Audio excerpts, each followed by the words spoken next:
This lesson focuses on the IELTS reading question type summary completion questions. Let's take a close look at these.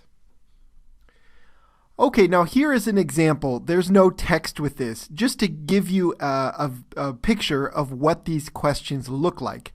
Later in the lesson, we will take a close look at an example question with a text that matches it. Okay, but this is just to give you a sense of what the question appears like on the test.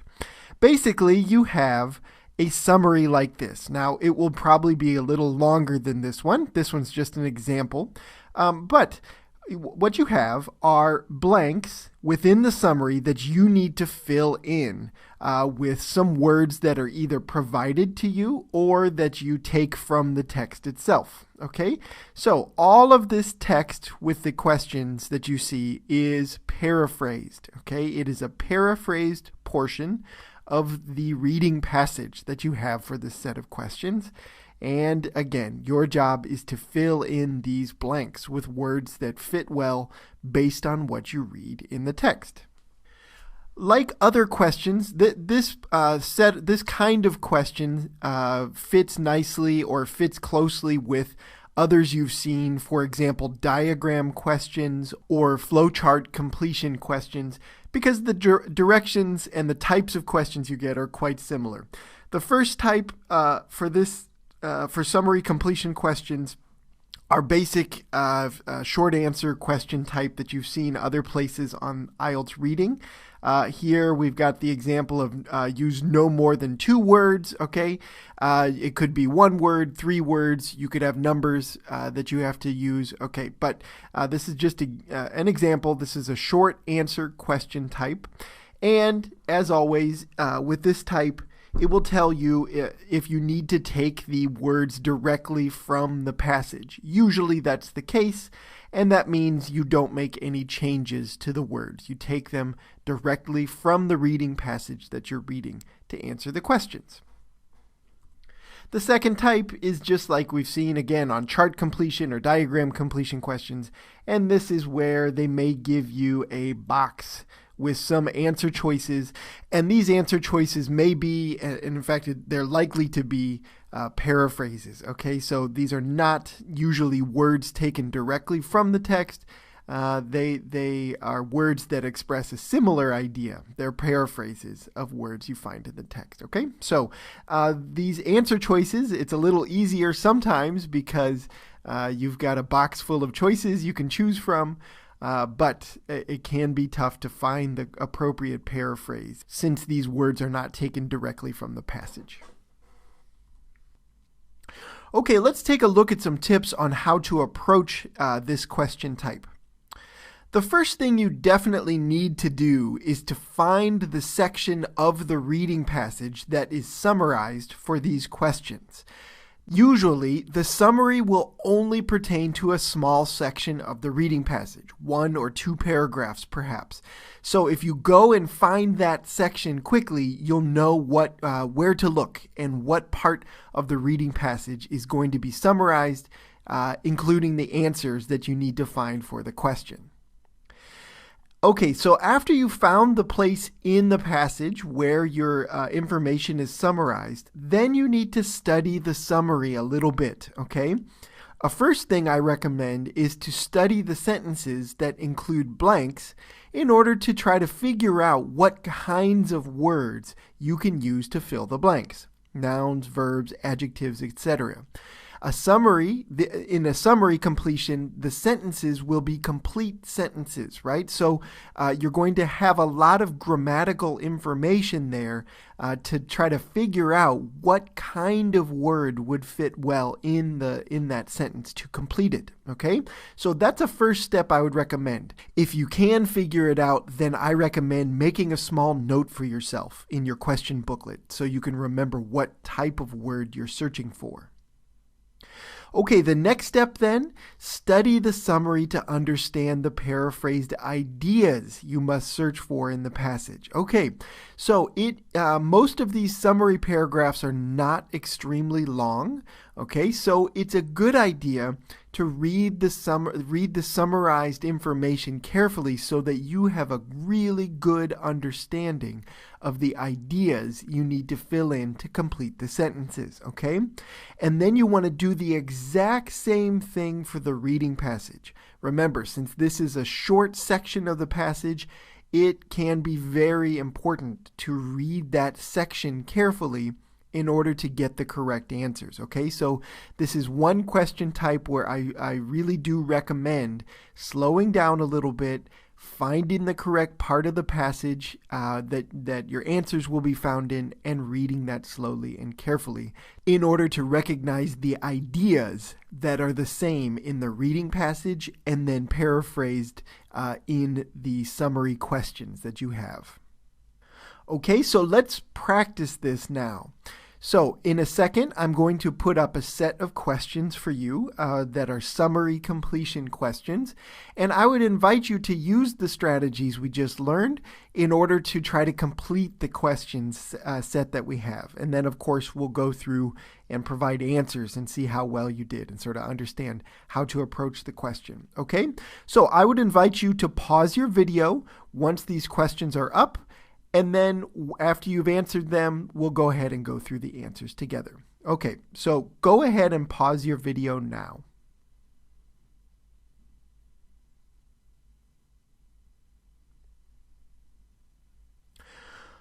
Okay, so let's take a look at these questions now to think through how to answer them. Okay, so hopefully you went through and read the summary and tried to figure out which ideas you needed to paraphrase, okay? But also, hopefully you went through and tried to figure out the grammar that would work, okay? This question type, obviously, you've got answer choices below to choose from. So maybe you can make some decisions about what types of words would work well. Okay, so for example, look at number 1. The sentence reads, for fiction for young adults, a relatively new form of literature, took form as teenagers were first considered A. Okay, here we've got a nice clue. A, the article. And look after the blank, we've got group. We've got a noun there. So we could have a very good guess that the answer choice for number 1 would be an adjective, right? Because we need something to describe the kind of group that it was. Okay, so as you're looking down here in the box, I would search for adjectives first to see if they work well as an answer choice for number 1. Okay, how about number 2? The genre differs from children's literature, which mainly offers blank to young children. Okay, well, you might know that offer is a transitive verb. That's a grammatical concept there. It can have an object afterwards, and objects are nouns. Okay, so to complete this little phrase here, we could say, which mainly offers what? Well, the answer is going to be a noun there. And so we could have a pretty good guess that the answer choice we need to fill in for number 2 is going to be a noun. How about for number 3? By contrast, literature for young adults aims to help them blank the world. Okay, well, there could be a couple of possibilities there, but what makes most sense is that this literature is going to help young adults do something. Okay, so that doing indicates that it's probably a verb that we're looking for in this slot. Okay, so if I were trying to analyze this ahead of time, I would mark a little note here that I'm looking for a verb in this slot. And number 4 then, the last one, young readers learn to negotiate their own paths towards, well, towards is a preposition, towards something. We're looking for another noun for number 4, okay? Now, this is supposed to be something you do fairly quickly, all right? If you don't spend a lot of time analyzing questions in this way, this is something that if it's clear to you what should go there, you mark a note. It's supposed to help you work faster and more efficiently. If it's not the case, don't spend a long time analyzing the sentences. Do the next part, which is to try to determine which ideas are paraphrased for each of these questions, okay? So let's look at that now. Let's find the answers and think through what ideas they paraphrase from the passage. Starting with number 1. Okay, the answer for number 1 is C, distinct. C is an adjective, distinct is an adjective, and the meaning of distinct means unique or separate, right? Something different from something else. So the idea in this little section here of the summary is that young adults are considered distinct or different from children. And therefore, this idea is that teenagers at a certain time in history began to be viewed as a very separate or a very different group, different from children, different from adults. Okay, sort of an in-between group is what we get. Okay, and that idea comes from the passage where we have in section A, paragraph A, especially this part down here, where it says, after World War II, when the age group from 12 through 19 gained widespread acceptance as a discrete developmental stage. Well, tough words there. Discrete is a pretty good paraphrase of distinct, a pretty good synonym there. And the idea is that teenagers were considered a unique group at that time. Okay? That's the same idea that we get paraphrased in the passage when we include the word distinct from answer choice C. Okay, how about number 2 then? The genre differs from children's literature, which mainly offers what? Well, the answer is confirmation. Okay, offers confirmation. Remember, we said that it needs to be a noun there, and confirmation is a noun. Confirmation is a good synonym, and this sentence is a good paraphrase of this idea, taken from paragraph A. In contrast to children's literature, which reaffirms the child's place in the world, young adult literature helps adolescents to make sense of their world. Okay, so in contrast to children's literature reaffirms a child's place in the world. It gives a child a sense that they belong in the world, and reaffirm means something very close to confirm. Okay, it offers confirmation to a child that, hey, I belong here and I'm loved and I have a place in the world, all of those ideas, okay? So that was the idea taken from the passage, that adding confirmation to number 2 helps to paraphrase there. Okay, so that's why D is the correct answer for number 2.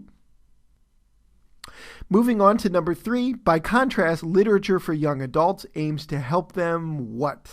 Okay, well, the answer is A, understand. Help them understand the world. Okay, this idea came from that same sentence that we were just reading in the passage. It's just further on in the sentence, right?